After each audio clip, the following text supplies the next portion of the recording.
పత్తికి రెండింటికి వాడమా రిజల్ట్ మంచిగా వచ్చింది. పత్తి బాగా తెల్లబడింది, మిరప కూడా ముడతలైనట్లు అంతా నీట్గా ఉంది. కాకపోతే మళ్ళీ మామూలుగా మనకి పంట పైగా మంచిగా రానికే నీట్గా వచ్చి మనకు పంట దిగుబడి రానికే ఇది తర్వాత బాగా నీట్గా మంచిగా ఎదుగుదల ఏమంటారు కదా, ఎదుగుదల బాగా వస్తుంది. గ్రోతింగ్ వచ్చి మన పంట పిందెలు కాయలు మంచిగా నీట్గా వస్తున్నాం దిగుబడి కాబట్టి కింద కాయ మంచిగా నీట్గా దిగుబడి బాగా వచ్చింది. జంపు మనం ఎంత పెట్టుబడి పెడితే కింద భూమి బలం ఎంత ఉంటే అంత వస్తుంది.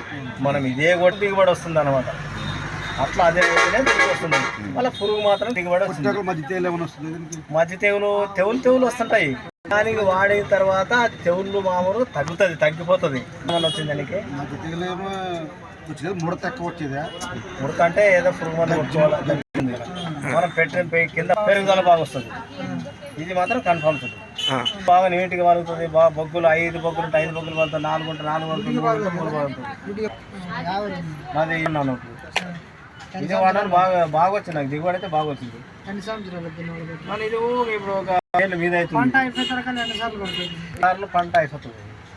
14 వేరుశనగ అదే కూడా పని చేస్తాను. దాని గురించి వాడుకోవచ్చు. దీని గురించి మంచి ఫలితం ఉంటుంది.